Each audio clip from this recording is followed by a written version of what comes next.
Liberal political commentator Jessica Tarlov triggered an entire panel of Trump-supporting MAGA cultists on the Fox propaganda network in their post-contest analysis of the New Hampshire Republican primary, and it was glorious. But before we unpack all that, if you end up liking this video and you want to support the channel, please be sure to hit the like, subscribe, and alert buttons before you go. I'd greatly appreciate it. All right, friends, we got a long clip to look at in this video, but before we do, I do want to set the stage. So last night was the New Hampshire Republican primary, and as expected, Donald Trump won, but by a considerably smaller margin than he'd publicly boasted. At the end, he walked away with about 54.5% of the vote, and Nikki Haley walked away with 43.3% of the vote, right?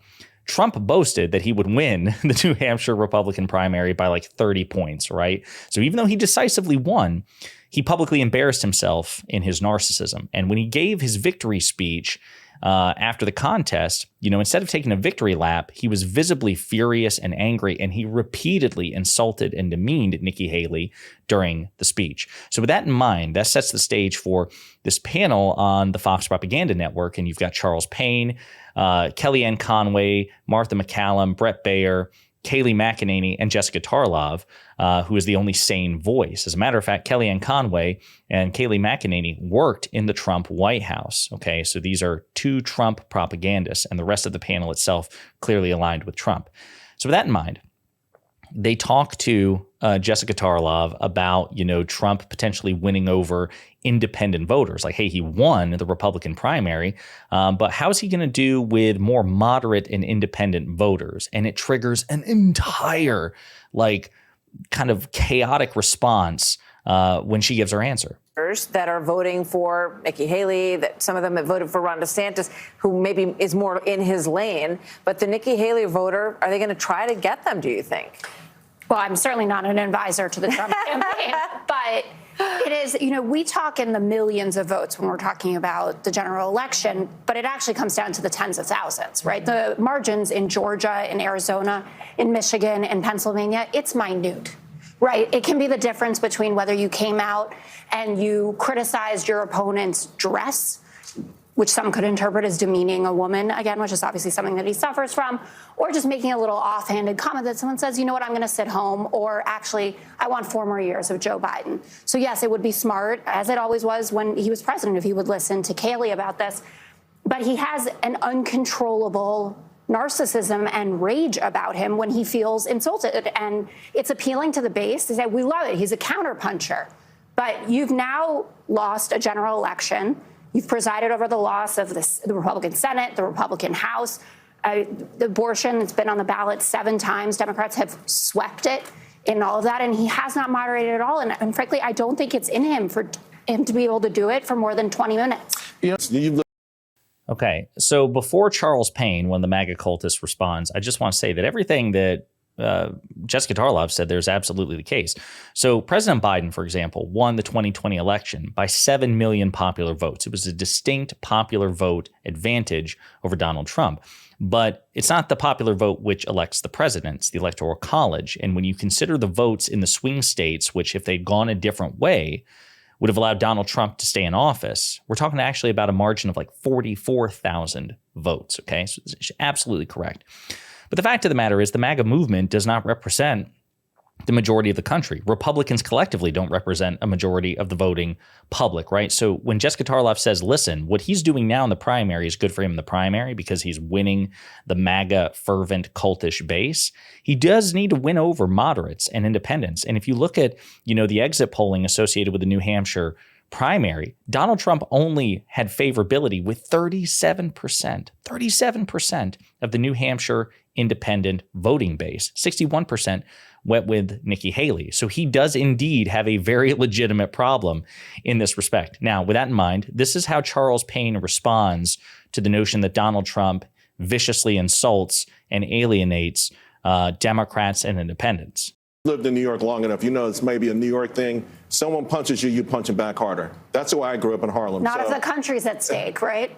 He won. He became president of the United States with that same personality. But he lost in 2020 with that same personality as well. So he's 1-1, right? Why on earth would you consider that a winning strategy?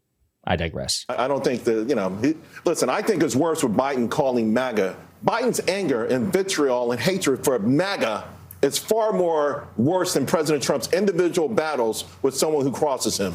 That is something that is really detrimental to this country, that the president of the United States despises half of the United States. President Biden, I said earlier today, about a week ago, I had a segment coming up, so I Googled Biden hates MAGA.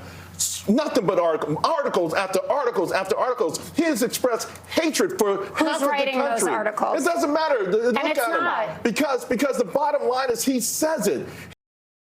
It does matter who's writing the articles, right? It's because they're probably all from Fox News or the Daily Wire or OAN or Newsmax. It's just confirmation bias and self-selection bias. He has vitriol for them. And so does MSNBC, and so does CNN, and so does the New York Times. They have vitriol for half of the nation. They don't look at them like fellow Americans, and it's unfortunate. They try to paint them as racist. That all the things that they do to their fellow Americans who simply want a safe home, a safe community, for their children to have prosperity. They want the same thing, but they demean them all the time. That's why I think Phillips was so intriguing, because he went to a rally to find out for himself. And guess what? Golly, these are some pretty cool people. They're just like us. So before I play the next part, because then this is when all hell breaks loose with the rest of the panel. Okay, I just want to put a pin on this. So very often conservatives and MAGA cultists, will refer to President Biden's 2022 Independence Hall speech. And he very specifically says, I have the transcript right here, Donald Trump and the MAGA Republicans represent an extremism that threatens the very foundations of our republic. Now, I want to be very clear up front. Not every Republican, not even the majority of Republicans are MAGA Republicans. Not every Republican embraces their extreme ideology. Every time President Biden criticizes Republicans, MAGA, or Donald Trump, he usually begins and ends with like 10,000 disclaimers going out of his way to say, listen, I'm just referring to a minority of the movement, okay? Which honestly is, again, giving the Republican Party entirely too much credit. President Biden is being too charitable because the polling indicates that a majority of the Republican Party are indeed MAGA Republicans. Whereas when Donald Trump insults people, he doesn't use any sort of disclaimers. He just refers to people as communist, Marxist, fascists, and the radical left thugs that live like vermin within the confines of our country. We will root them out. So note the imprecision and the recklessness, the difference in the rhetoric there. Biden criticizes MAGA. The criticisms are legitimate, but he goes out of his way to make sure his criticisms are very specific towards a very specific group of people, not half the country, not all conservatives, not all Republicans, right? That's the meaningful difference. Republicans and Donald Trump don't do that. So with that in mind, this is how Jessica Tarlov responds.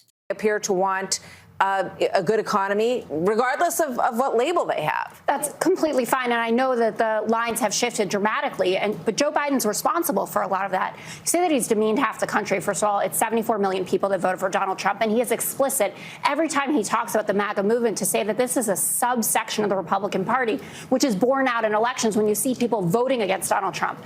And this idea that but what about the people voting for him? Democrats, What about the people voting for him? He gives teleprompter speeches. I mean, you have to understand that it's. So now you have Brett Baier, who's supposed to be an alleged straight news journalist, right? So now it's Tarlov versus Charles Payne and Brett Baier. But it gets worse. But he is talking about insurrectionists. Yes, he is. No. Why is he talking about January 6th? And now you have Kayleigh McEnany, you have Kellyanne Conway, and you have Martha McCallum as well. So now it is literally a 5v1. And he says MAGA like it's a swear word, instead of a slogan. If you get called regularly, he's the which president Democrats of the United do, States. thugs, he's the commander-in-chief, pedophiles. Why can't he call the border a crisis while he's denigrating and castigating Americans? No, the voters are talking about that, Jessica. But Excuse me, point is about demeaning voters. The president of the United States, the commander-in-chief, went to Philadelphia a year and a half ago with a Marine posted behind him. I saw. And gave a decidedly political speech where he insulted a large part of the country. So Kellyanne Conway, this is the woman who invented the phrase alternate facts. She interrupts there. But again, notice how one-sided this is. Like they won't even allow her to respond in kind. They constantly interrupt and gish gallop and interject and throw her off course. And Kellyanne, why can't Donald Trump call the southern border a crisis? We're not even talking about that. We were talking about MAGA Republicans feeling insulted and whether or not there was a basis for it, and to what extent that's reciprocated among Democrats by Republicans. And again, as Jessica Tarlov pointed out, Republicans, including Donald Trump, constantly demean large swaths of the American people. They insult Democrats. I want to remind you, again, it's not just Trump. This is what Marjorie Taylor Greene, a leading MAGA Republican, a member of the House Republican Conference, a person who may very well have a position in a second Trump administration. The Democrats are a party of pedophiles. I would definitely say so. They support grooming children. Where is the outrage from Fox News or from OAN or Newsmax or just Republicans in general for the fact that Marjorie Taylor Greene and Donald Trump and so many of them just, again, as Jessica Tarlov says, insult not literally half the country, but actually more than that, because there tend to be more Democrats than Republicans and more people who support Democrats than Republicans. But the outrage from the Fox panel is essentially saying, listen, Donald Trump, Marjorie Taylor Greene, MAGA Republicans, House Republicans, Fox News, OAN, Newsmax, all of us on the right should have free reign, free liberty, a blank check to insult, bash, demean, cast aspersions, defame anyone we want, whenever we want. That's okay. But Joe Biden cannot, with disclaimers, and I'm not referring to all Republicans, not even a majority, he can't criticize Donald Trump or Republicans. He can't do it. The complete asymmetry of expectation. And Fox has been arguably the foremost agent of embedding that into the American electorate, because it's not just the right that has the sense of entitlement.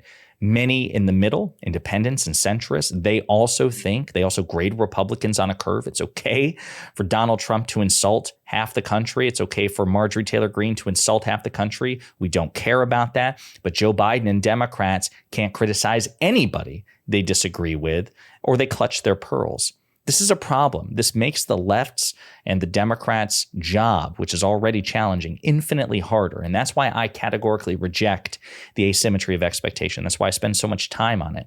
If MAGA Republicans or conservatives want civility back in politics, I think that's a noble goal. But they must be the primary movers in that respect, because they were the ones who took us out of that. Republicans have been the F your feelings snowflake party since Donald Trump took over.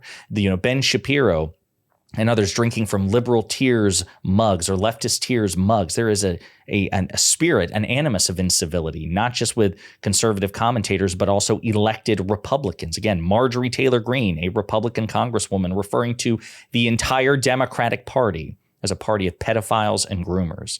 Fox doesn't care about that. Donald Trump refers to people who disagree with him as communist, Marxist, fascist, radical left thugs, calls them vermin, says they must be rooted out.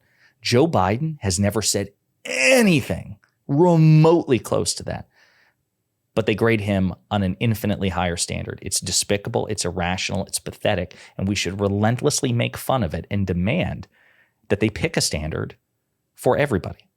Let me know what you think in the comments.